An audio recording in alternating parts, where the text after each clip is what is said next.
All right, we're going to pick up in Daniel 2 tonight, Daniel chapter 2.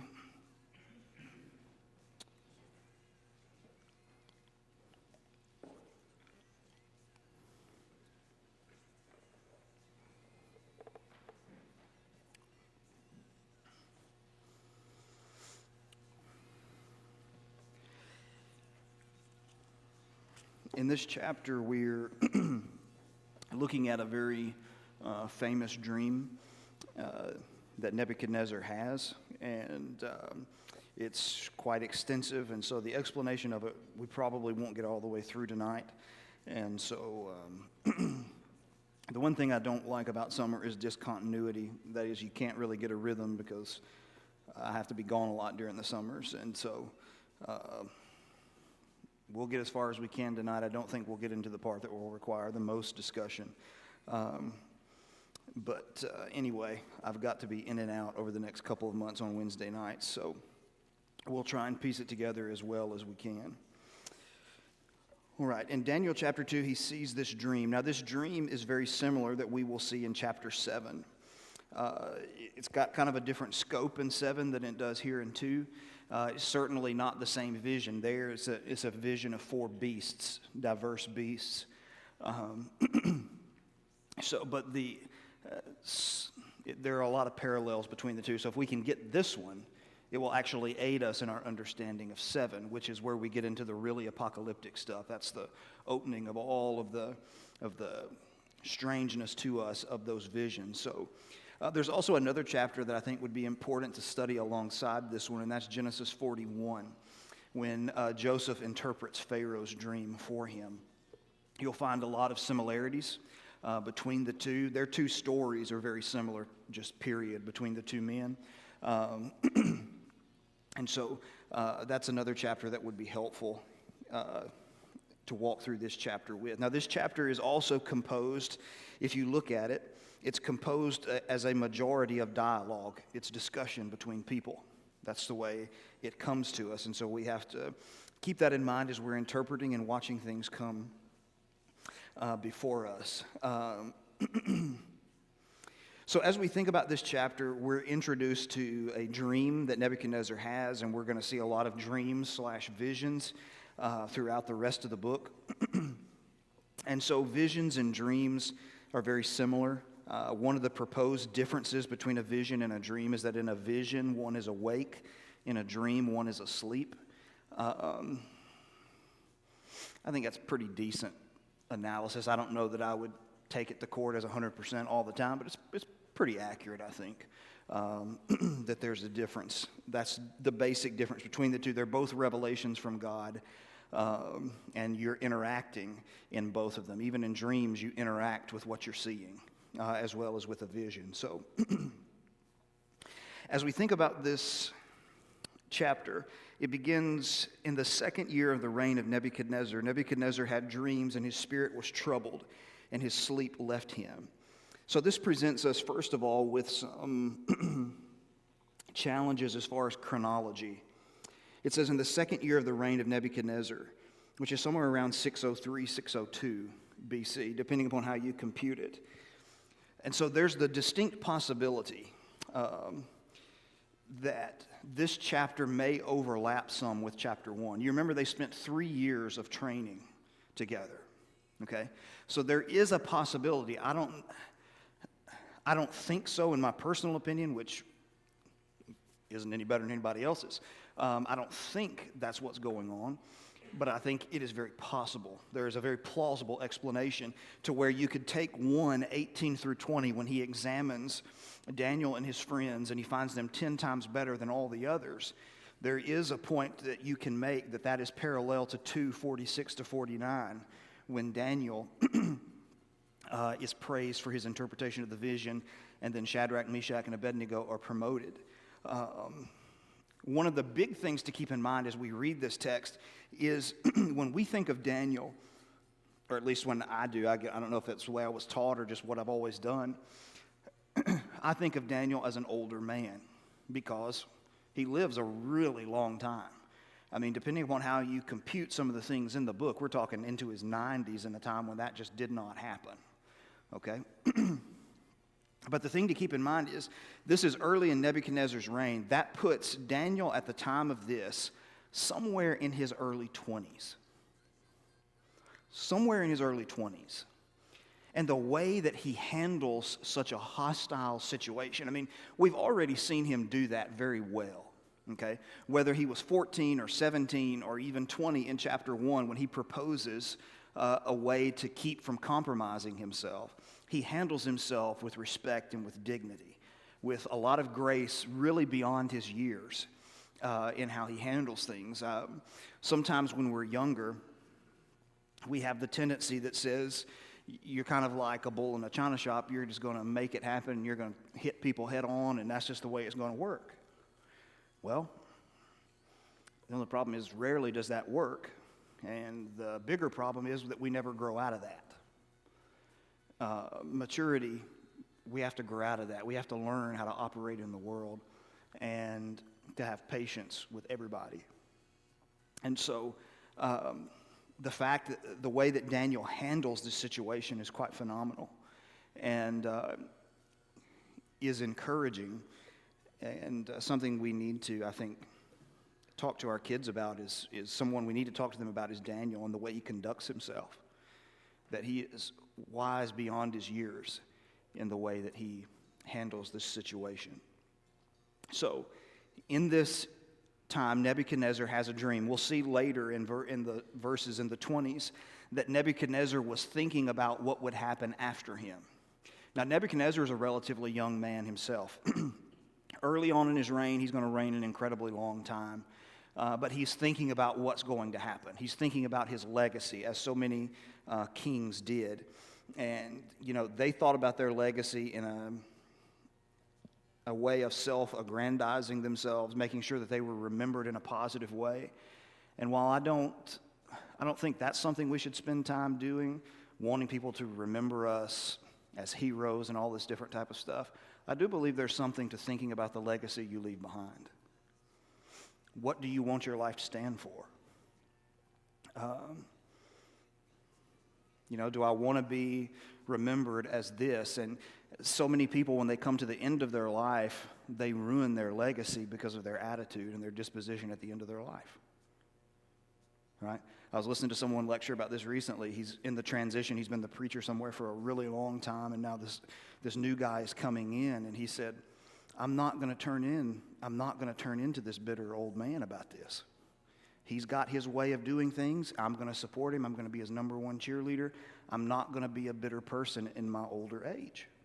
I'm going to continue to be the joyful person that I've been. I don't want to ruin my legacy and the latter years of my life. And so I think it's something to keep in mind as we walk through. And so he's thinking about these things, and he has a dream, which were common dreams. Dreams are common to the human condition. This one is actually a supernatural dream. Obviously, God is revealing something, and that's going to become apparent in a minute. Dreams were common in their interpretation. There is the old Gilgamesh epic, which is a Babylonian story. It's very interesting to look at when you study the flood narrative in Genesis 6 through 9. But in that story, it's a preserved ancient story. There's the use of dreams and interpretation in it. And so it was something that was pretty regular. And so on this occasion, though, the dream troubles Nebuchadnezzar. His spirit is troubled. The same Hebrew phrase is used in Genesis 41:8 to describe, sorry, I think I hit the wrong thing. To describe Pharaoh's trouble at the dream that he saw. Okay, so in response to that, the king commanded all of the magicians and the enchanters and the sorcerers and the Chaldeans to be summoned to tell the king his dream. So he's bringing in his intelligence staff, the best people in their positions. There are differences in the words that are used here. I don't want to belabor them because basically what he's doing is he's calling in people from every imaginable discipline to try and help him. Okay, so the magicians were people who were priests. They were interpreters. They read cuneiform. Cuneiform is just a wedged-shaped writing. Then you had enchanters who could interpret signals and signs and supposedly interpret signals and signs, and then hopefully influence the outcome of a situation based upon those signals and signs. You had sorcerers who used charms and incantations that they spoke over things. And then you've got the Chaldeans who were in this. You remember, Chaldean is also a term that can be synonymous to Babylonian. But as the word Chaldean is used in this type of a context, it's the Chaldean that is it's a profession, a knowledge, an ability to solve riddles. So he's bringing in everybody he can to bear on this question. And he wants them to tell the king his dreams. So they came and they stood before the king. Okay? You might also see, there are two texts, we're not going to look at them. Isaiah 47:13 and Ezekiel 21:21 gives us two different ways that these sorcerers and people would try and discern the times. They would look at the stars and they would read the entrails of an animal. Okay? And they had their reasons and ways of interpreting. It may seem silly to us, but it was something that they did. In verse 3, it says, "And the king said to them, I had a dream, and my spirit is troubled to know the dream. Then the Chaldeans spoke to the king in Aramaic." And you remember we went through this in the introduction. From this point forward, all the way through the end of chapter 7, if we could look at this in its original language, from this point forward, it would be written in Aramaic, which wouldn't look all that different than Hebrew. But Aramaic was more of the tongue of the Babylonian people. And so the Chaldeans say to him, "O king, live forever." A common introduction talking about the prosperity of his reign. "Tell your servants the dream, and we will show you the interpretation." There have been discovered their manuals that they had developed to help them understand dreams in their minds. Okay? And so they're saying, "Tell us what the dream is, and we will try and discern it." Look, we do the same thing today. First of all, dreams are incredibly puzzling and funny, right? One of my teachers used to always use the illustration. You could be walking down the street, and he's a graduate degree from Emory in behaviorism, and he was talking about. He said dreams are so peculiar because you can see a kid being chased by its parent down the road and then have an ice cream cone, and somehow in your dreams it comes out you're being chased by a giant ice cream cone. Because basically dreaming is the mind's way of clearing out your filing system. It's throwing out files, images, and different things throughout the day that you don't need. That's what dreams are. That's why they come across so convoluted. And dreams can be telling about things that are going on in a person with certain struggles that they may have. If they're having nightmares and different things. There is some value to it. I'm not saying they're revelations from God. I'm saying they can be indicative of things that are going on. So they had developed a system to try and do this. So the king answered, verse 5, and said to the Chaldeans, "The word from me is firm.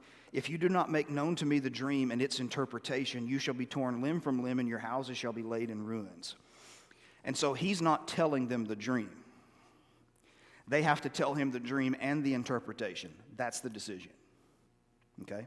Depending upon which translation you use, some would say, "I can't remember the dream." Other translations would say, "No, my word is firm." It's a debate on how the Hebrew phrase should be translated. Either way, I'm not getting into that debate. Number one, because I got better things to do. But number two, because it doesn't change the situation. The situation is the king isn't telling them the dream. Okay? And, either interpretation makes sense. Okay? If he can't remember it, it makes sense. You tell me my dream and what it means. If he can remember, it's a way of testing them, saying, okay, if you can tell me my dream, I know you can tell me the interpretation. Because both of them would be acts that are beyond the natural order. So he's pushing, and he says, if you don't do it, you'll be torn limb from limb, and your houses will be laid ruins. Now look, this is not some kind of an empty threat. This is real.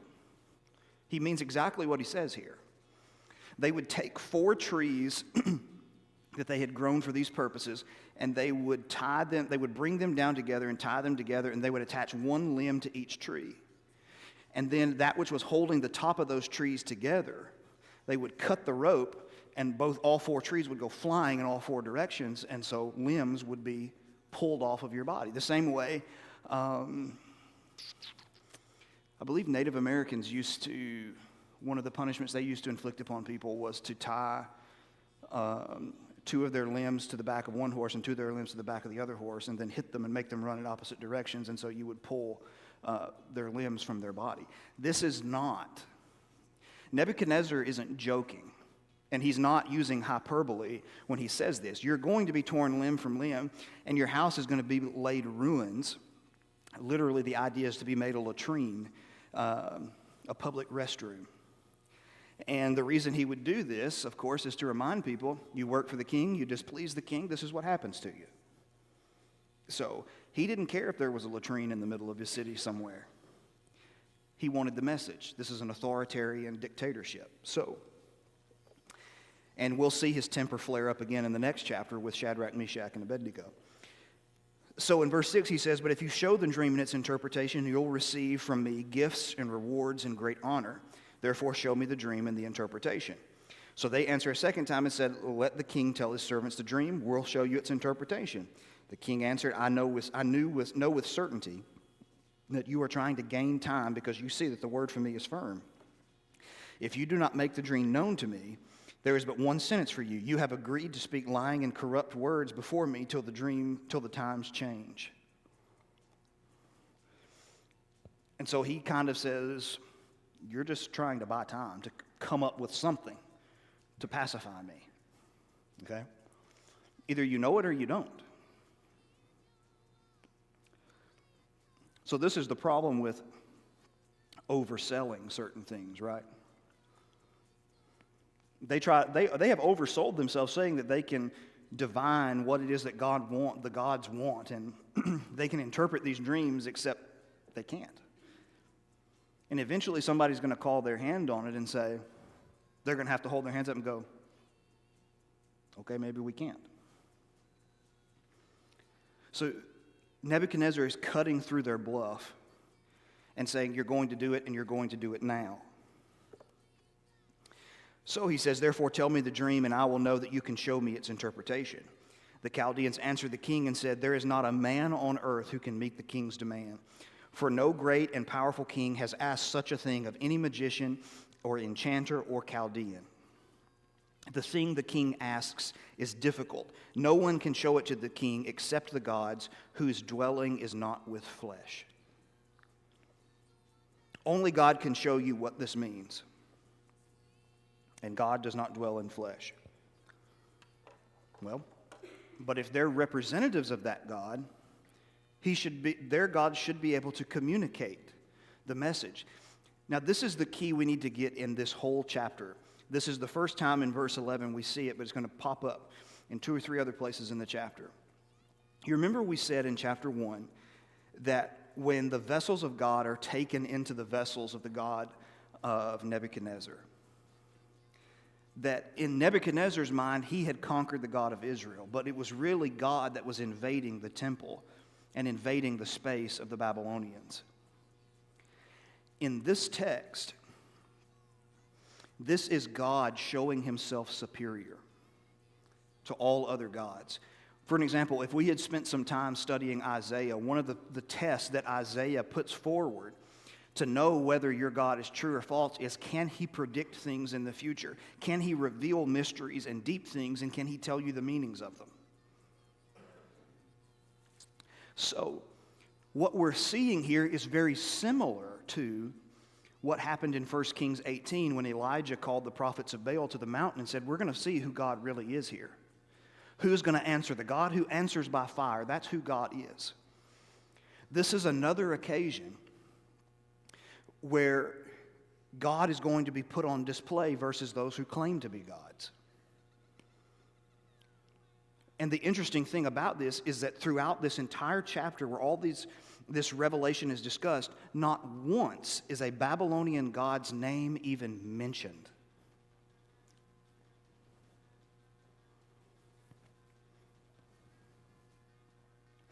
This is a text showing us things, and impressing upon their minds and the minds of the people who read it that there is a God in heaven, the God of Israel, who controls all things, who reveals all things, and he's the one that's orchestrating all events. So, the king, verse 12, was angry and very furious and commanded that all the wise men of Babylon be destroyed. All right, so you're all worthless, you're replaceable. Kill them all. A lot of things could be said there, we're not going to. A devaluing of human life being the big one. So in his rage, he thinks, I'm just going to destroy them all, they're worthless anyway. Actually, I am going to say something there. Don't write people off, okay? Just because they make mistakes, don't write them off. To say that these men could do nothing for Nebuchadnezzar is the height of stupidity. These men could offer him advice. They could offer him counsel that was good. Just because they weren't perfect and just because they didn't know, they oversold themselves, didn't mean they didn't have any value and therefore they didn't deserve to live anymore. That's absolutely ridiculous, okay? And what Nebuchadnezzar is doing here is absolutely ridiculous. I'm going to kill everybody because, and by the way, this is not even all of them. This is just a few of the elites of that group. Now you're not only killing the elites of the group, you're killing the people that they've trained as well. I mean, it's ridiculous. When we're assessing problems, and what we're about to see is how Daniel is going to handle himself, when we're assessing problems, we have to keep our head on. And that's what does not happen in 99% of situations. People lose their head. And they can't think anymore. And what they need most in a moment of problems is to think. And when they lose their head, they lose their ability to think. And when they can't think, what they need the most to solve a problem is now absent from them. So, verse 13, the decree went out and the wise men were about to be killed, and they sought Daniel and his companions to kill them because they're a part of that guild, that group. Then Daniel replied, watch this, with prudence and discretion to Arioch. Now, this is not surprising based upon chapter 1, verses 18 through 14. He handles himself with prudence to escape traps, escape tricks.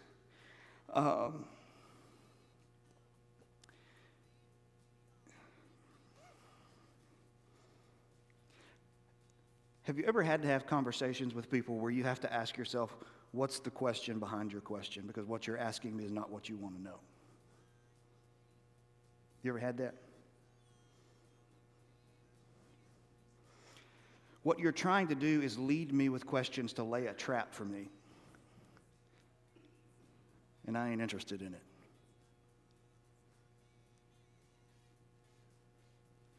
Prudence. People say, that's avoiding the question. It is not. It is refusing to engage in foolishness, which the Bible says we should do. Do not answer a fool according to his folly, lest you be like him. So with prudence and then with discretion, with caution,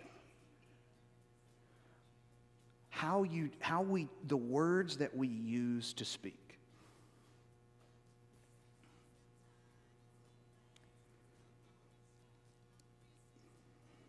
You know, a lot of people joke when they talk about, I need a speed bump between my brain and my tongue.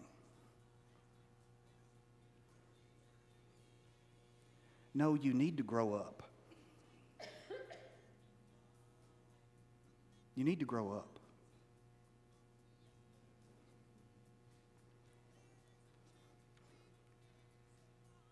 Words, once they are released, they can be forgiven, but that damage is hard to repair. That's why one of my favorite sayings is, and I don't know where it originated from, was never miss a good opportunity to shut up. Just be quiet. Someone says, why aren't you saying anything? Because honestly, I'm afraid what might come out if I start. I'm stopping.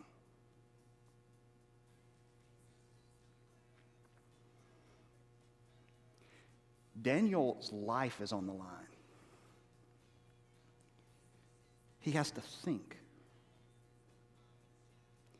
And when we're dealing with certain situations like this, we have to think about how we answer questions, about how we respond to certain accusations and situations. And so he says to the captain of the king's guard, who has gone out to kill all the wise men of Babylon, he declared to Arioch, the king's captain, "Why is the decree of the king so urgent?" I love it. He just, he's there to arrest him, and Daniel just kind of sets the whole thing at ease and he doesn't try and fight for himself. He doesn't try and defend himself. He just says, "Hey, why is this so urgent? I mean, if you're going to kill us, fine. I mean, I can't stop you from that. But why are we making such a brash decision where we're rounding up people to be killed?" So Arioch made the matter known to Daniel. He's asking for an explanation of what is going on, which again, in conflict, the best thing to do is not to assume you know what other people are thinking and what they are doing, because you don't. Guaranteed, you don't. I don't. So, why is the decree so urgent? Arioch makes the matter known to him. Get the whole situation out on the board.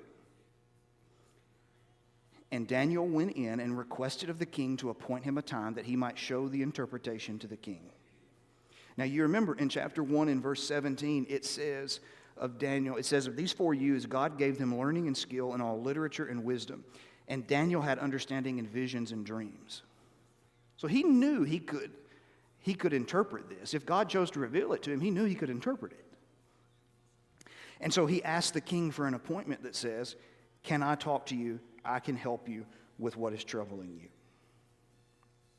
So, it says, "Then Daniel went to his house and made the matter known to Hananiah, Mishael, and Azariah, his companions, and told them to seek mercy from the God of heaven concerning this mystery, so that Daniel and his companions might not be destroyed along with the rest of the wise men of Babylon."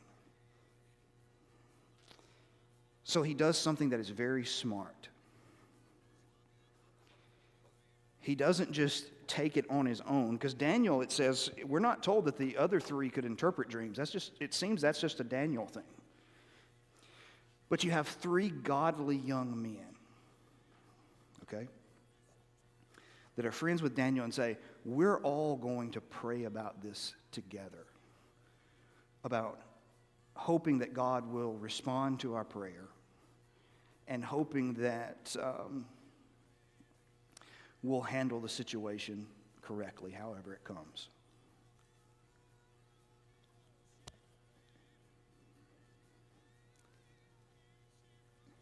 Surrounding yourself with the right people who have the same core values and goals that you do is very important. And if I'm a Christian, the people from whom I'm going to seek advice are people who share the same values I do.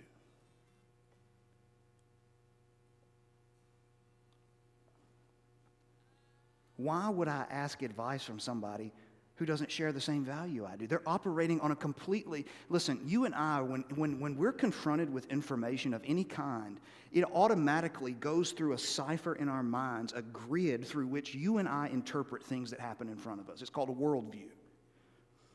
We interpret everything through that worldview. In essence, it's like putting on a set of glasses. It's the way you see things. It allows you to see things with clarity. And if a person is operating on a worldview that is completely different than mine, I'm not going to get the result I'm looking for.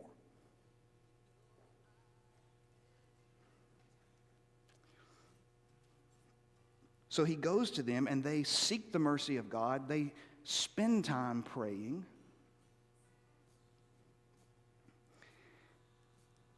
And I might even say this, having people who can pray for you. And I don't mean this in any negative sense, but not the just as I'm headed out the door saying, hey, pray for me. I mean the legitimate sitting down with a person and saying, I don't know what to do.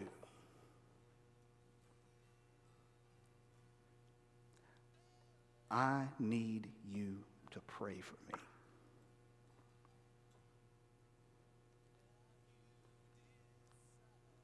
There's a big difference in those two things.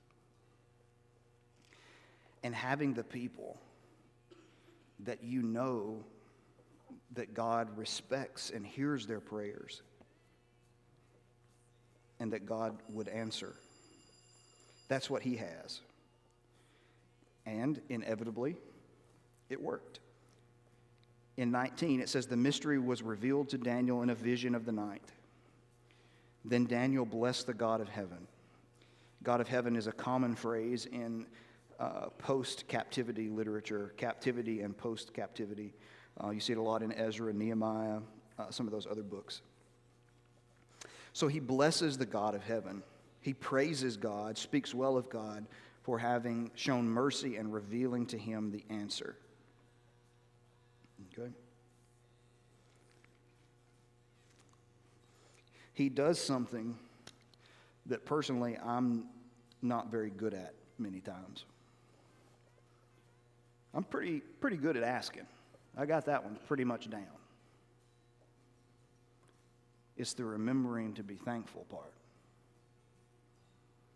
When he gives me the answer that I'm not so good at. Even when the answer is not what I wanted it to be. He still blessed God. Okay? Because actually what we're going to see throughout the remainder of Daniel is God is going to show what's going to happen to his people throughout the ages. And you know,